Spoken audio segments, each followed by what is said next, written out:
on the Barricades. Welcome, friends. On today's edition of our podcast, we will discuss a very hot topic. The unbelievable night adventure of the Hungarian politician Jozsef Szajer, who was caught this week climbing out of the first floor of a building in Brussels, fleeing along the gutter in order to escape a private party when the police stormed the premises. The private party proved to be a gay orgy and drugs were found in Mr. Szajer's pocket. This would have been a major event, but Mr. Szajer is a close ally of Victor Orban, the Hungarian Prime Minister, a member of Fidesz, fronting for Fidesz in the European Parliament, so he's also a member of the European Parliament, and he's the man that helped change the Hungarian constitution to add the following phrase: we have to protect the institution of marriage as the union of a man and a woman. The obsession of the conservatives to have a form of heterosexual love and not other forms of love between two consensual adults. We have here two special guests. Stefano Bottoni, senior lecturer, historian at the University of Florence. Welcome, Stefano. Thank you. And Attila Antal, who is a coordinator at a research program called the Social Theory Working Group at the Institute of Political History. He's also a senior lecturer. Good to have you with us, Attila Antal. His internet connection is not good to see you. We are hearing you, but it seems your internet connection is not very stable. And we'll go now to Bojan Stanislavski, as usual, the co-host, and the one who is going to tell us some very interesting details about this very interesting topic. Please, Bojan. Well, I'm not sure how interesting it all is, in fact. I mean, it's interesting because it's pretty scandalous. So obviously that, ignites a lot of interest, particularly in the internet, and you can have all kinds of memes and stuff like that. I gotta tell you that personally, I'm kind of tired with this. Like I've seen the face of this member of European Parliament, Jozsef Szajer, I so many times by now that I'm kind of getting like to a point where I think I'm going to open the fridge and I'm going to see his face there. Because there are so many memes and so many comments and so many, reproductions, so to say, of like this, weird situation, right? That he was caught in. On the one hand, I want to say that I'm not surprised that something like this really happened, because it's not something that is so unusual. I mean, we've had this kind of situation many times before. For a change, this time it's not a priest; it's just a conservative member of European Parliament. So, well, okay, that's a change. But what is also interesting that is I think that in the entire story, what is interesting is that I tried to follow it up and to see what's going to happen, and the media, they finally managed to identify the person that is allegedly the organizer of those private parties, like, obviously I'm not an expert in bareback gay orgies, and I don't know what the market is like and stuff like this and stuff like that, but I would have thought it's difficult to identify these such people, and that they are not like public figures. But he was giving interviews left, right, and center to all media, including Polish media. And finally, someone actually identified his face and his, not only face, but himself as as a Polish. That's number one. And second, that he is among the people who are being chased by the Polish police. Like, he's some kind of small-time crook. I don't remember what kind of, and he is on the official website of the Polish police, where, all the people that they are looking for are listed out. And you can, and you can find him there. Plus, also, what is pretty intriguing and also funny, I think, is that he is a grandson of the guy who is responsible for creating a special Polish type of cream pies that were particularly enjoyed and advertised on multiple occasions by, guess whom? John Paul II, the Polish Pope.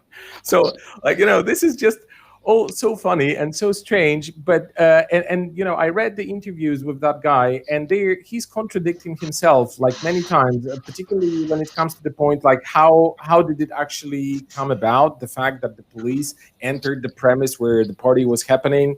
And on one time he would say that it's probably his competition that would sort of snitch him to the police. On the other, in another interview, he would say that probably someone left the door open and the police came by accident. In a third interview, he would say something else.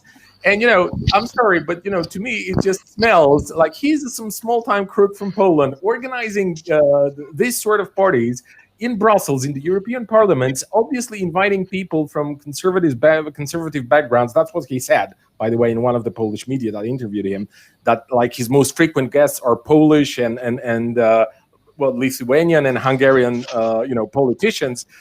So, like, to me, and call me a conspiracy theorist if you like, but to me it smells like some sort of secret service from, like 1 or 2 kilometers, because I believe that every organization of that kind would love to stockpile all kinds of tapes or recordings or whatever of high-ranking conservative politicians doing that kind of stuff.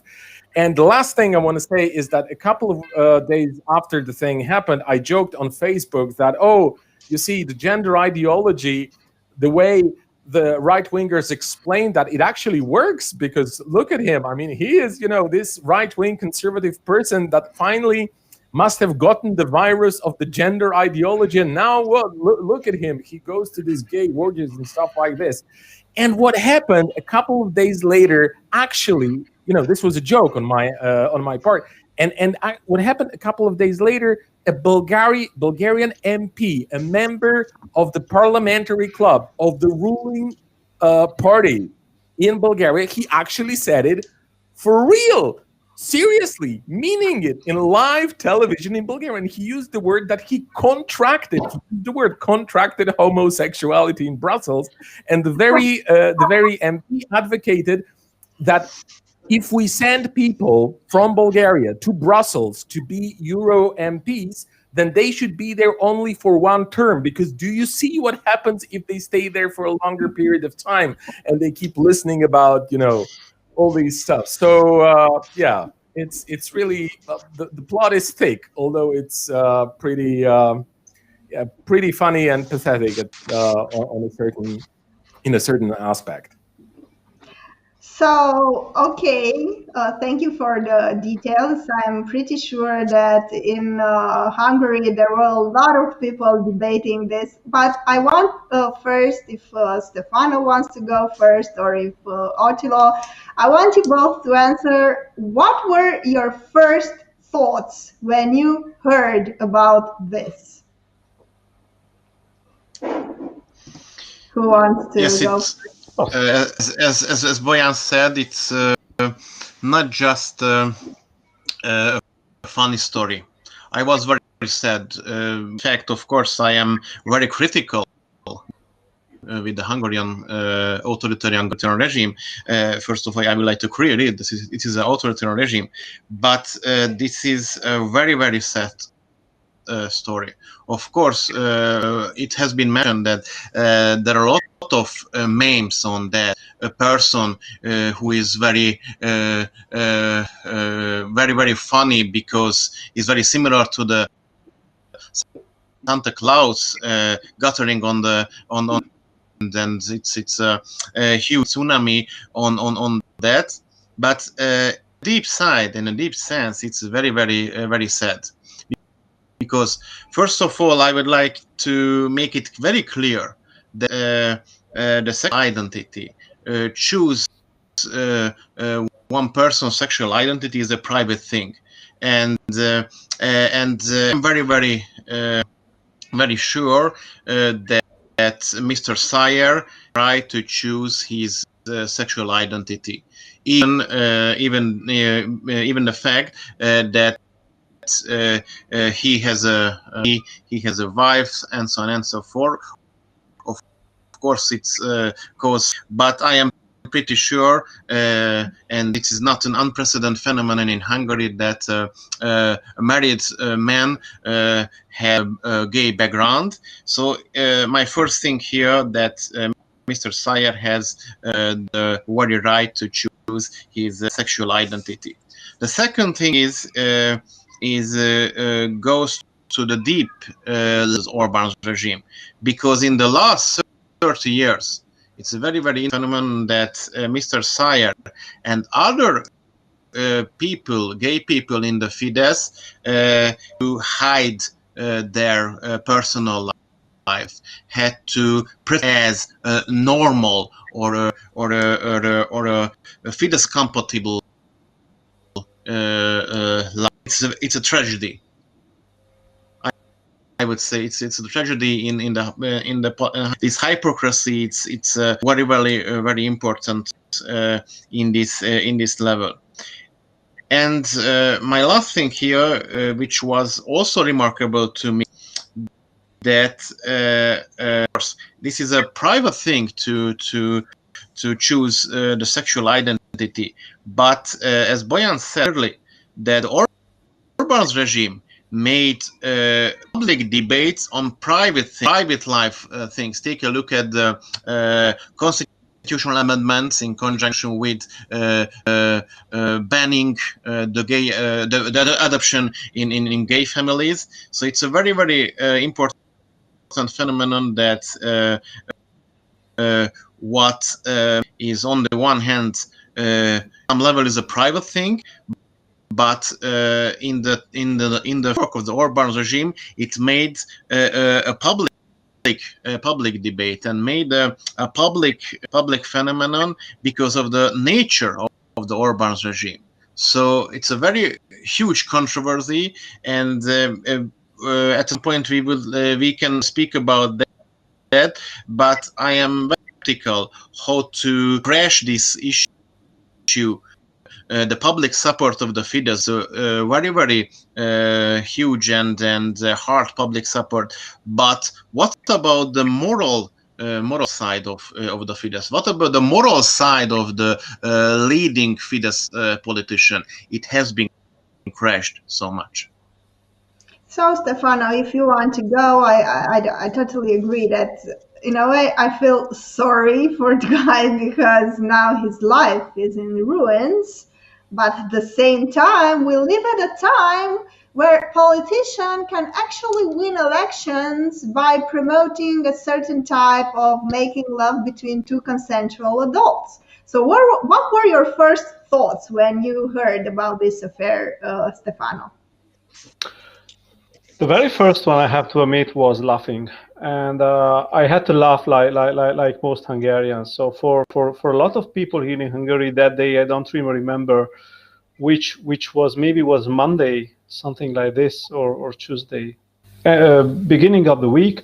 There was very, very bad weather outside, and people just found a kind of relief in the fact that something absolutely incredible was happening, and the official propaganda couldn't even hide it. So they had to react after a couple of hours. After a couple of hours, it was a lead story in the European and world press, which is very rare for Hungary, even with Orban. So it was quite unprecedented. First. The second reaction, I have to admit as well, was, oh, the Germans. So they sent the message. That was the message many people in Hungary were kind of waiting for. In my understanding, they could have sent two kinds of messages.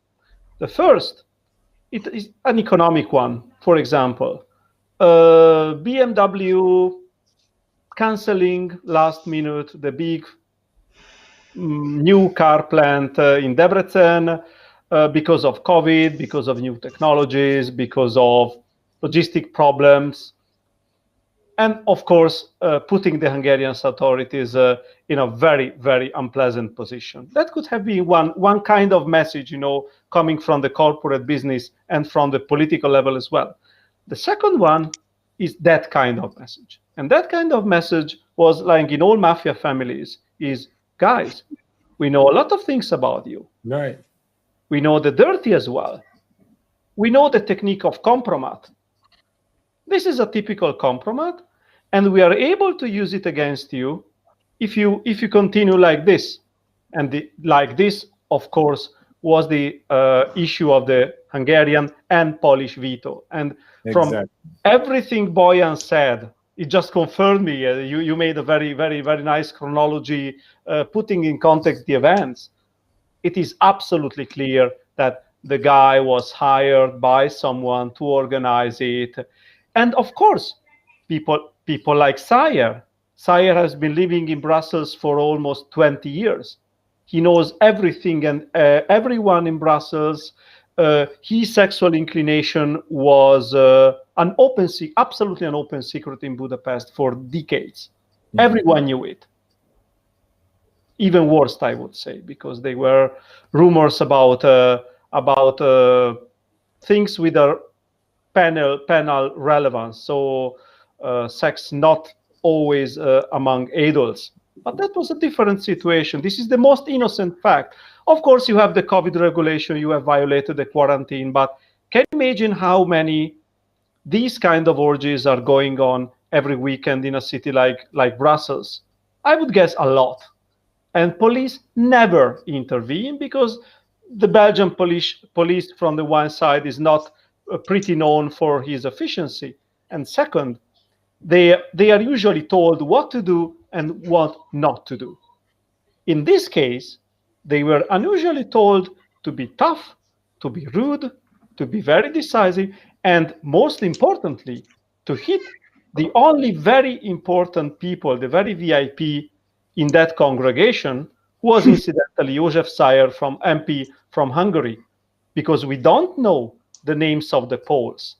We know that there were a bunch of Poles involved, and I'm sure the Germans will have a word privately with the Polish government now on the veto, saying, guys, we have some people from you. It is up to you whether we give the names to the Belgian and then the world press or not. The only name which was revealed, but it was absolutely crucial to our story, was Szajer's name. So Szajer's reputation and Szajer's life was ruined, which I also find very sad for all the reasons Attila has explained. And I think I would say this is also a very dark day, a very black day for the Hungarian homosexual movements. It will make the everyday life of thousands of people in Hungary much more difficult. So I think this is a very tricky and also ethically very problematic step. But I think the Germans and all the secret and not even secret, the diplomatic level, who decided at the end to send this kind of message, they found that this is probably the only way to really impact on Orban, which also tell us very much on how dirty the European mechanisms and how dirty the European politics as such has become over the last couple of years. Now, Bojan, you were going to say something, and of course I have to interject here that was my first thought. I just listened the other day an interview about how the Dutroux case in Belgium was covered up by the police and the media, and about Epstein case, about the fact that MI6 knew about the pedophilia ring that involved a lot of politicians. And of course, we suspect that this was not something that happened by accident. But you were going to say something about it, please, Bojan. Right. Well, there's a couple of things here, but there's one immediate comment I'd like to make on the question of the Polish people allegedly involved in, sort of spotted on site.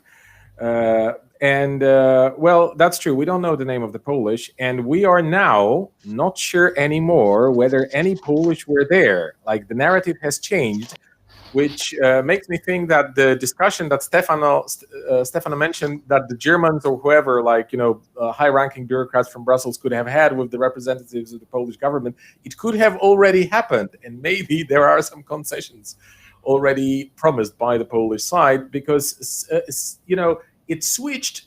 I think 3 or 4 days ago, I can't remember exactly, but it switched suddenly. Oh no, they were not Polish; they were actually Estonian. Like, I mean, they can.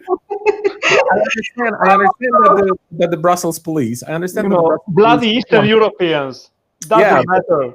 still, Lithuanians, Estonians, Poles. Yeah. Well, on the one hand, you're of course right. I mean, that's their attitude towards us. Like, we are just, some people, accidental people that are part of the European Union in order for, I don't know, to clean their hotels and, I don't know, look after their elderly and so on and so forth. That's right. But on the other hand, I want to say that even the clumsy Brussels police, I don't quite think that it's so, I mean, it's not such an easy thing to confuse the Estonian flag with the Polish flag, or an Estonian passport with the Polish passport. So, like, these are two different words, two different languages, two different colors, two different banners. Everything's different. So I would say that it's absolutely possible. And I would like to thank you both for this reaction, because I was a little bit, I felt sort of slightly intimidated when I said that there might be some provocation involved in it, because, many people would normally react saying, oh, that this is a conspiracy theory or something like that. But I totally feel like, a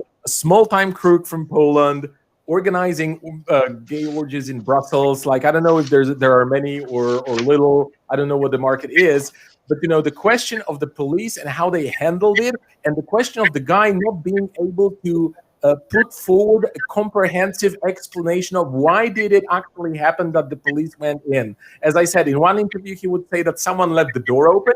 And what if someone left the door open? Then people passing by, suddenly two policemen passing by, let's see what's behind that open door. Oh, it's a bareback gay orgy. How about we intervene? Like, this is a beggar's belief, okay? And on the other hand, that some people who are his competition would actually, snitch into the police. It's all very, kind of unsustainable. So I just wanted to say this. The official version I read was that somebody called about a nighttime disturbance or something like that, like a neighbor or somebody called the police. That was the version I read. Right. So I also read that neighbors, they had only gay neighbors. And the neighbors were also involved in this stuff from time to time. So my impression was that this is a typical intelligence technique. If you lie 15 times, and if you think systematically, if you mess up things all around the place, no one will be able to find the truth. And this is precisely what you want.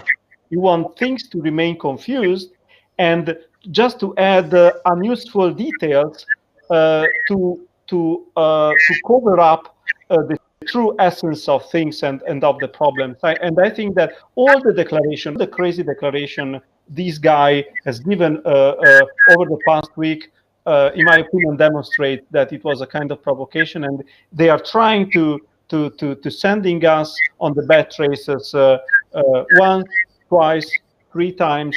And then at the end of the day, we even renounce the idea to find out the actual so-called truth. So how things have effectively went, because it's not important. The only important thing is that we have an unprecedented situation for Fidesz and for the Hungarian government in Europe. And I think this is the focus. This should be the focus of the discussion, because this is a truly new element of this story. What about you, Attila? Do you share the opinion that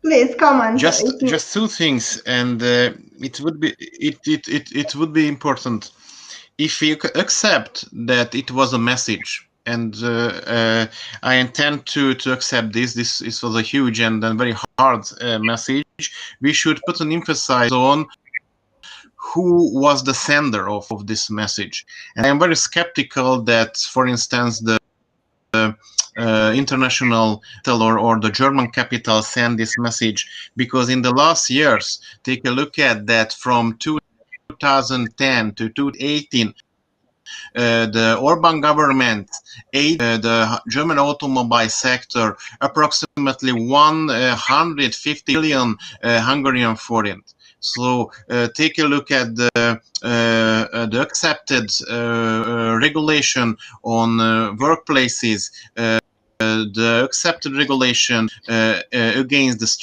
strike regulation in Hungary. It's a favor to the international capital. So it's a very intimate relationship between the Orban regime and the German multinationals on the one hand. On the other hand, take a look at the pandemic situation. Take a look at that the group which has been by the regime are not the people, the worker people working, but by multinational companies and big firms in Hungary. But it's very important. If it was a message, it came from the political circles, not from the business side, I would say. And on the other hand, which I would like to put forward, Stefano mentioned very importantly and very clearly that this bad day or a black day for the LGBT community in Hungary. I am not into these communities. I am a huge fan of LGBTQ rights and so on and so forth. But I have to put an emphasis on that and the fact that these people can feel that there is a man involved to the Hungarian high-level political circles, and he can do almost everything with political power. He is a gay person. He's protected by his fellow politician and so on and so forth. So it's not just a hypocrisy. This is a political mafia or a political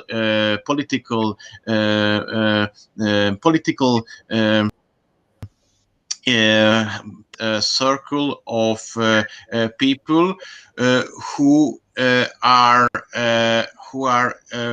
would like to create such a constitution in Hungary in these days, who ban the LGBTQ rights in Hungary. So it's a huge controversy. On the one, political power as a gay person can do almost everything inside and outside Hungary, and other LGBTQ are heavily pressed and heavily criticized by the government. So it's a very important controversy, I would say. Well, of course it is. And the thing we have here, people from Hungary, Poland, Romania, we didn't have what I would call the sexual revolution. But what we have now is conservatives on steroids. On the other one hand, on the other, we have some sort of porn culture on steroids. These are the two main elements that define our culture. It is unbelievable that in the 21st century you can win election by actually saying that you protect the family as the union between a man and a woman. It is unbelievable that we are at this point, but this is where we are. Now, Stefano, I want to ask something and then I will go to Bojan. Do you think you're a historian? I mean, I know for sure that here in Romania we didn't have what you might call a sexual revolution. I don't know what's the situation in Poland, and how did you end up with this two type of, because I think Mr. Jozsef Szajer is the perfect embodiment of today's culture, like conservative in public and very depraved in his private life. To be honest, it is not so simple. So if we try to set up a comparison between Hungary and Poland, you have to consider that Poland became a truly and fully Catholic country after the Second World War, after the Holocaust, after the destruction of Protestant, Greek Catholic, Orthodox communities. Hungary was never a fully Catholic country. Hungary was always a multi-confessional country with very important different Protestant denominations, very important Jewish community up to nowadays. and of course a sizable Catholic community as well. And starting from the 1940s, 50s, a quite large part of the population which declares itself simply non-believer. So Hungary, from this point of view, is somehow, I would say, between Poland and the Czech Republic. Okay, if you try to.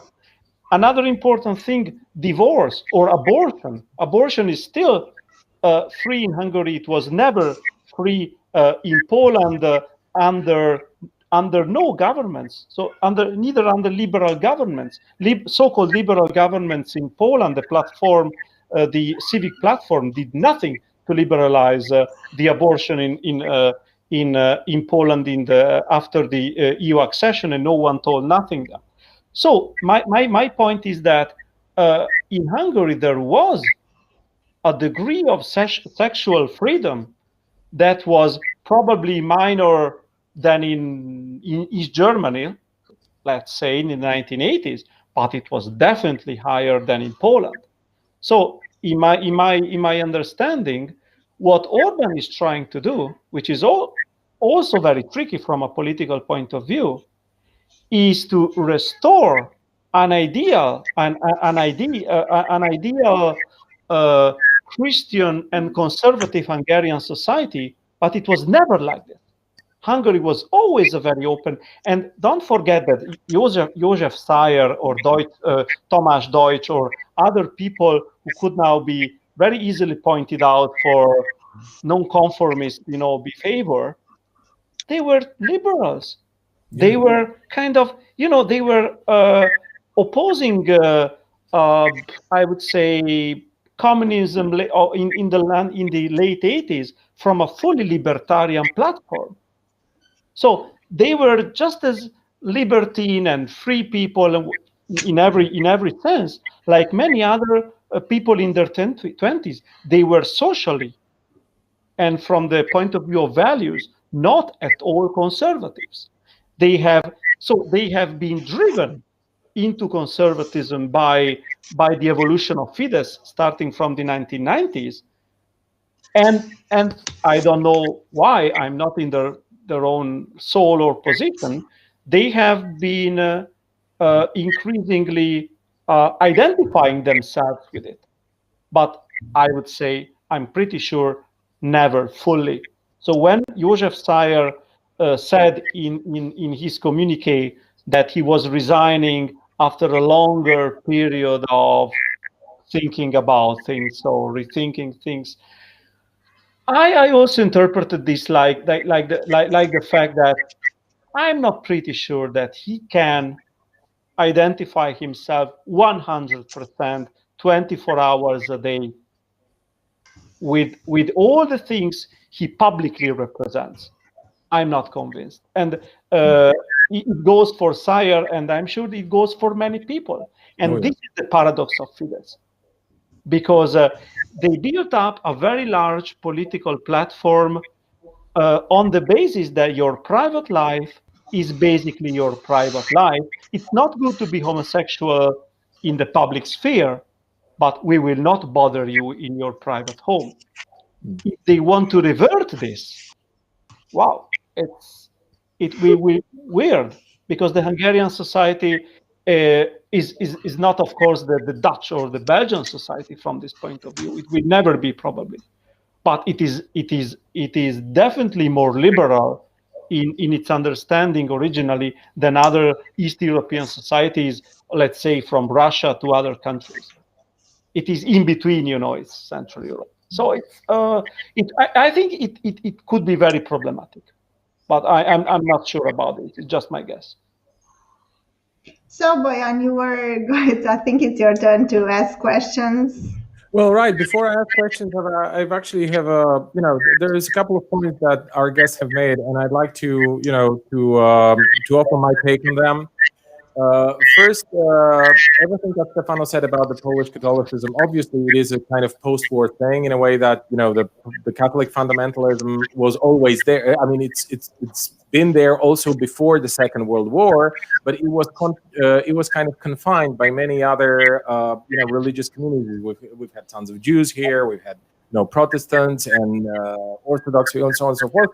And then after the Second World War, and particularly after the 1989, the church saw its chance to actually conduct this cultural counter-revolution, which we are living in right now. I mean, this is the situation that that's a dark place. Then second, the thing about, I mean, that was mentioned also in the previous, in the first part of the program, that obviously the question of Jozsef Szajer's it shouldn't be a matter of public. It shouldn't be a matter of public debate.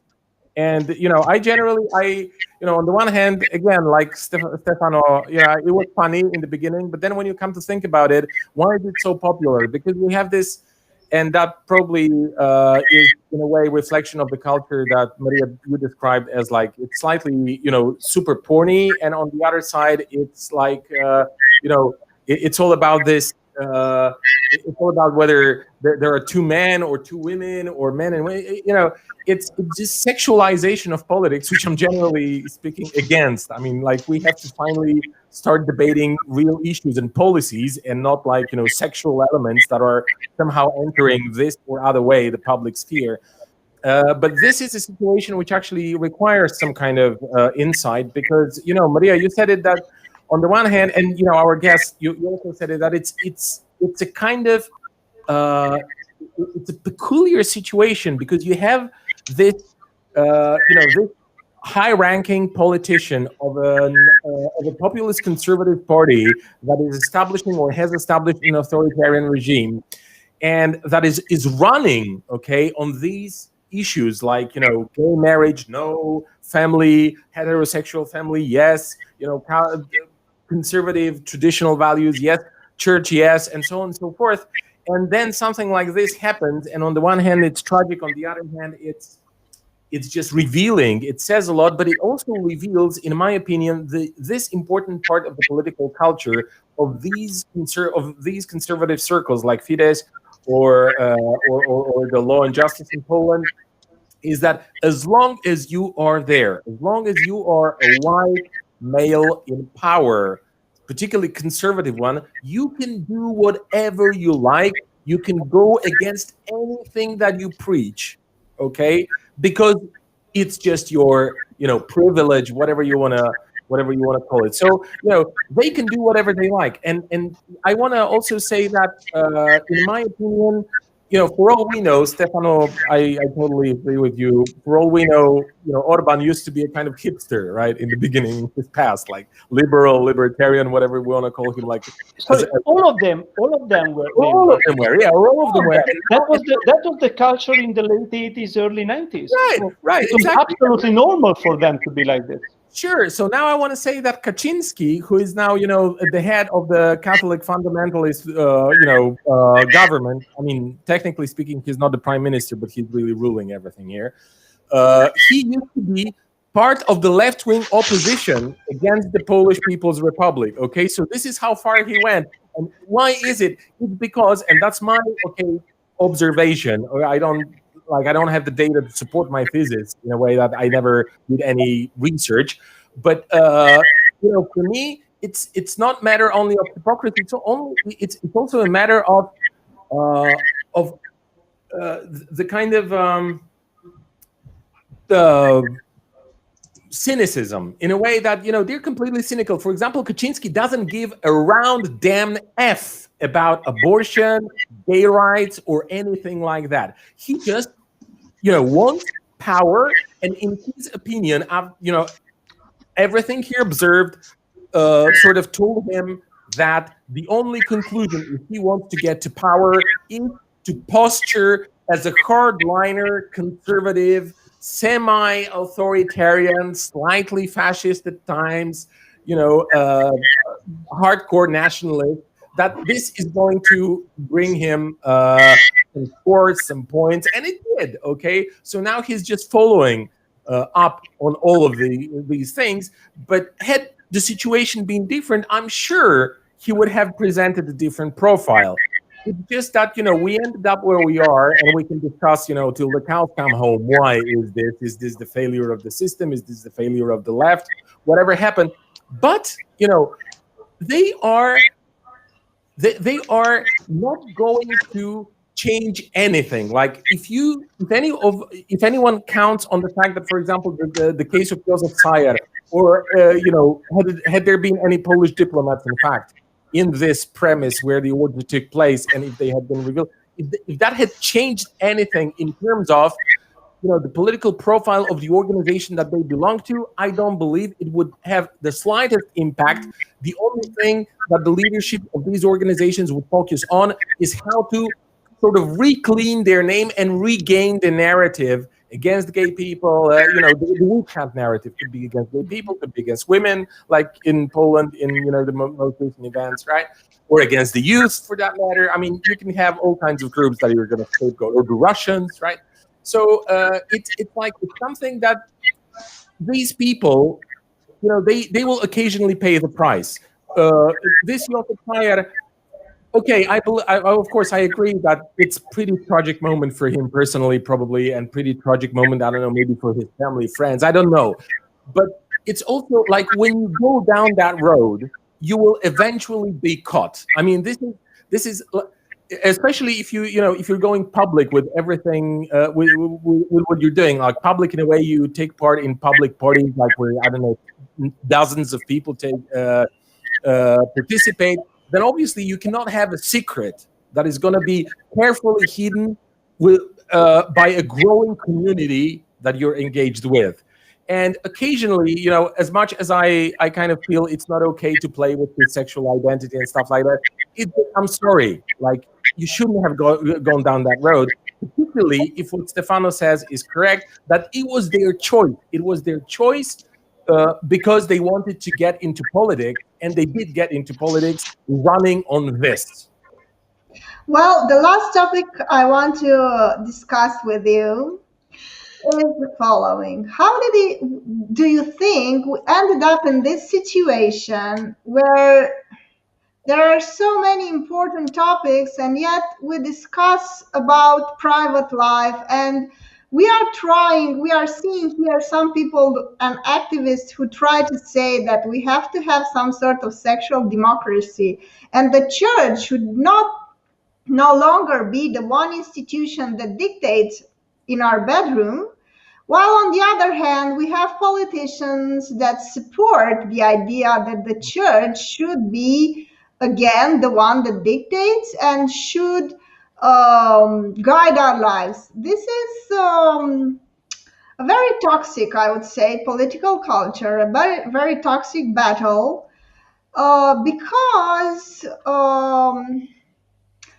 it prevents us from accepting that sexual democracy is actually happening. Since people no longer believe, and they are not true believers, having politicians impose some religious beliefs by law, it's simply ludicrous. So the question is, okay, the situation is pretty bleak, but I want Attila, and if Stefano wants to go, and Boyan, how did we ended up in this terrible situation?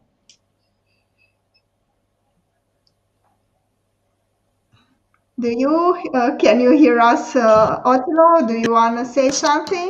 Just yes, for sure. Just a little thing to this, and what that is very, very important, because it's a very, very the difference between the Polish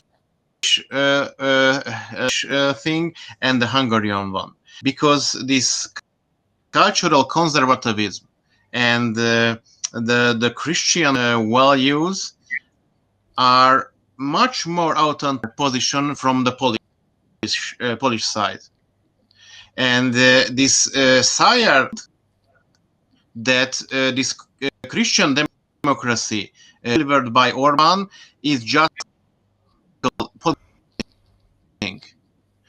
on the one hand. On the other hand, the situation, how the fellow Fidesz politician, for instance, Zsolt Bayer, who is a leading propagandist of Fidesz, declared several things on the occasion of Szajer, and to emphasize on the moral insanity. The moral insanity in Hungary. Zsolt Bayer, who is a good friend and fellow of Victor Orban, he is in the inner circle of Orban, made two things. On the one hand, that it is not that Szajer is a gay person, and we have known it for decades. This is not the problem. The orgy or the using drugs is also not a problem. This is a fall. The politician Szajer revealed it to the. This is a problem. He fall and the audience know that we have this situation. On the other hand, he recognized that there are several other dark parts of the Fidesz, several dark issues, several dark persons, and so on. So this is the moral insanity and the propaganda to prepare the audience up to 2020. The next upcoming will be several such cases in Hungary, and there is no moral consequence. You have to be prepared as a Hungarian citizen to the upcoming scandals and so on and so forth. There is no moral consequence. We have to prepare the next upcoming. It's a very, very miserable situation, I would say. Stefano, your thoughts?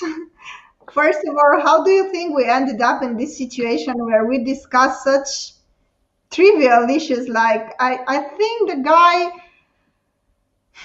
I don't have anything against people's private choices, anything. And I think we should live in a society where these things should be accepted as, I don't know, as such, because it's absolutely their businesses. So how did we end up in this situation where we transform such issues into crucial electoral debates and political debates? Unfortunately, this is part of the more general trend. Politics is becoming politics of identity, and Fidesz realized that identity politics can be used as a tool against their opponents. They did it with Soros, for example. They did it with migrants. It seems that from a couple of years on, homosexuals and LGBTQ community is the new Soros, is the new migrant, is the new public enemy. They are targetable, they are identifiable, and they are sufficiently, I would say, abstract as a problem to be communicated without any serious political backlash. And this is why Fidesz is now strictly avoiding to speak about a very serious, very concerning COVID situation in Hungary, not only from an epidemiological point of view, but also now from an economic and also social point of view. So they are not speaking about this, but the social consequences of COVID, of the pandemic, now in terms of unemployment, in terms of underemployment, in terms of lack of social security and care, have become very, very pressing. On the other side, this is also a way to avoid speaking about the more and more troubled relationship with the European Union. Last Friday, speaking on the national public radio, Victor Orban made a comment that, the Brits will be the first in Europe and around the world to have a vaccine. And that could be a connection between the fact that they just left the EU and the fact that they can be so successful in this. Just to underline that you don't have to be a member of the EU to be a successful country. And this is something Orban is always playing with. It's just not saying it openly, oh, we want to leave the EU because the EU is bad. No. We can bargain with the EU, but we will always, at a rhetoric level, leave that kind of imaginary door open to a kind of hook seat, and definitely to a kind of mental hook seat. And this is what worries me more, to be honest, in these last couple of years, that the mental hook seat already happened in the mind of the very consistent part of the Hungarian electorate. This is the most worrying thing, in my opinion, because all the toxic messages the Hungarian public had to assume, like a pill over the last years, are making now effect on many people. And they will make effect, they will keep on making effect for years or maybe decades, even if Orban will be compelled to leave power one day in the future. So I think that this is the most worrying thing, and these are the last long-lasting consequences of authoritarian rule here. So, Boyan, I would like to ask you Just also, how do you one thing, okay, Stefano, please. put a very, very, very, just a very important message, because Stefano put a very important emphasis on the question. Very similar when the Brexit campaign said that take the control back. This is the situation in Hungary in some manner. Or started to prepare this very long procedure, if we can speak about Huxit, take the control back, and he would like for the Hungarian citizens to take their control. I would say it's very, very miserable. Yeah, well, I would like to add that it's pretty similar to the Polish situation in a way that our government here, as authoritarian and also, right-wing, Catholic fundamentalist on top of everything, and very populist, and they are also playing the same card, like, Orban, in a way that, oh, we are now sovereign. We're going to become sovereign country, and we are going to, rise on our feet. That was their, that's one of their slogans. And some people joke here that, okay, you're rising on your feet, but while you were rising, you also keep your head on the ceiling, because that's what the mess looks like at the moment.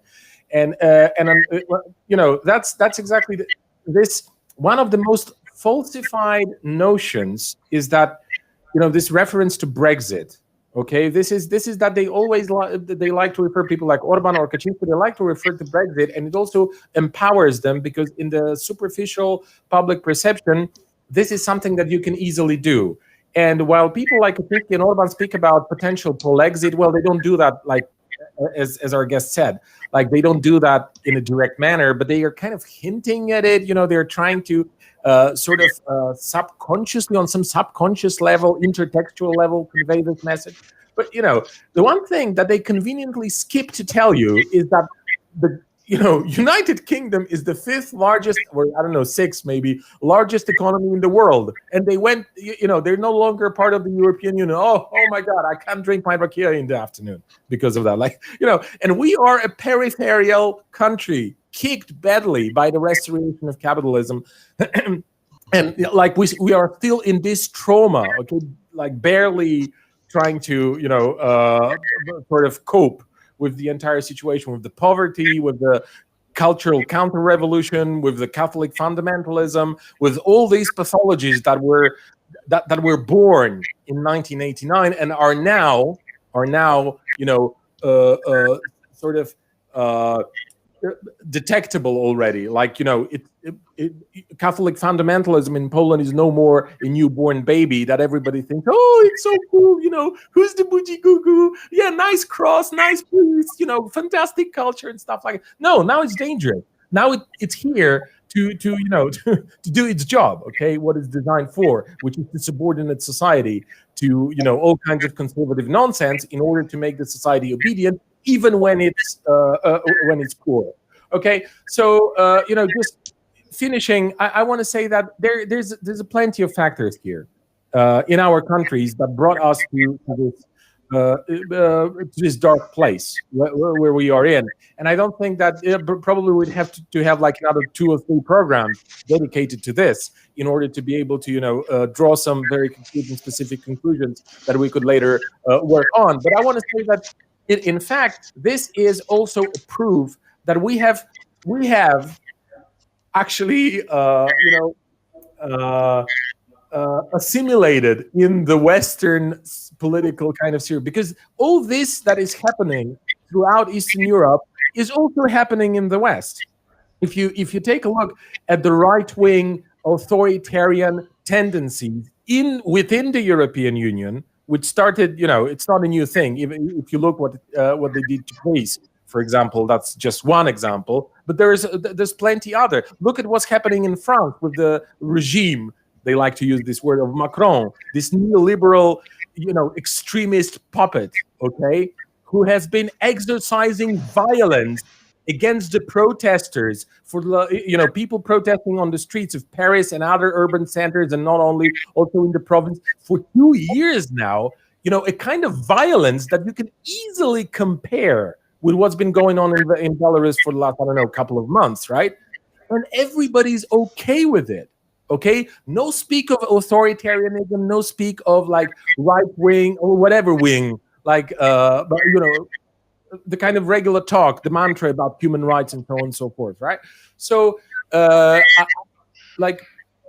want to say that what is happening here is, of course, has the specific touch, like Kaczynski and Orban or Borisov in Bulgaria, right? It has a very specific touch of this capitalist restorationist, primitive gangsterite accumulation of capital. But also, it's politically speaking, there are so many things that we are coping after modeling ourselves, like not me and not you, obviously, but our ruling class. They are modeling themselves on what is going on in the West. And the Polish ruling class is particularly modeling itself on the American one. And that's why for them, even if they had like 2 or 3 or 10 diplomats, revealed taking part allegedly in that orgy that, happened in Brussels, a week or 10 days ago.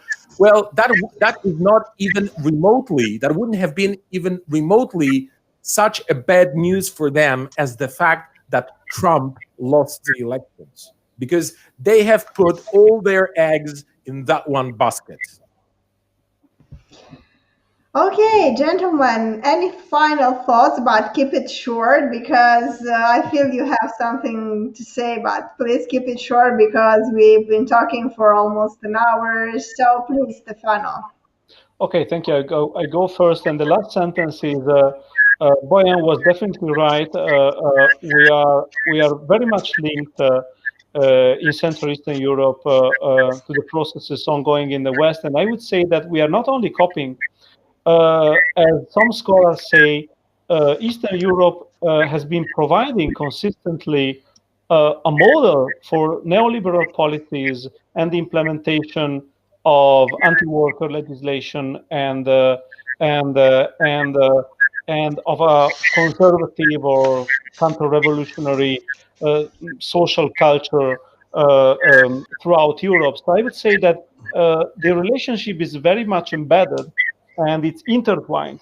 So I think that the 2 parts of Europe, which still exist despite every rhetoric of unification, are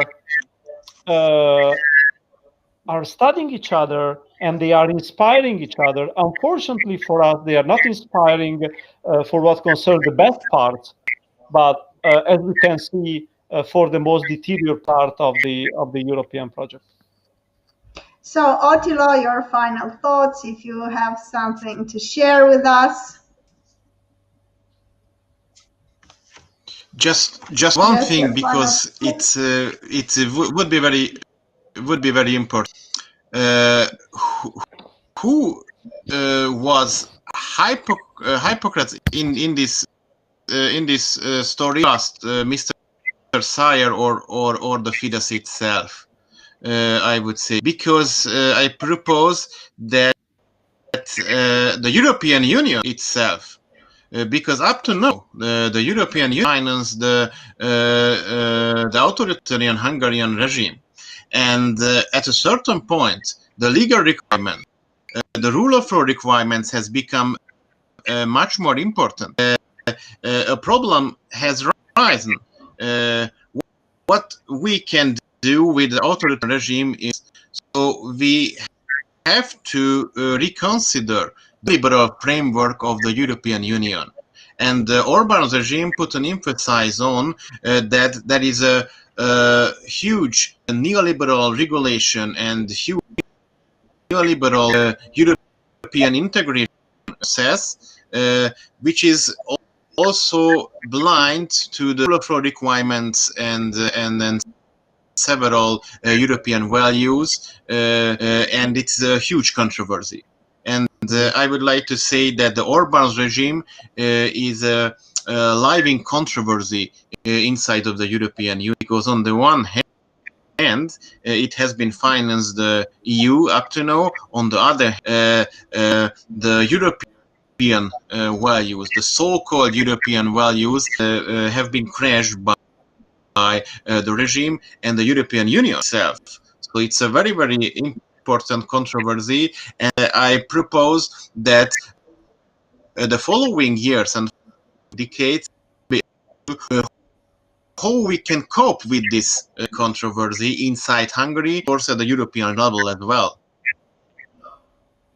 Thank you very much. It is not often that I get to discuss with such distinguished guests. Thank you very much, Stefano. Thank you very much, Attila. And as usual, Bojan, thank you for being with us today. I sincerely hope that our viewers find our discussion and information that we try to provide interesting. And I also hope to see you here again to debate things happening in Hungary. Thank you very much. Thank you. Bye-bye. Thank you. Bye.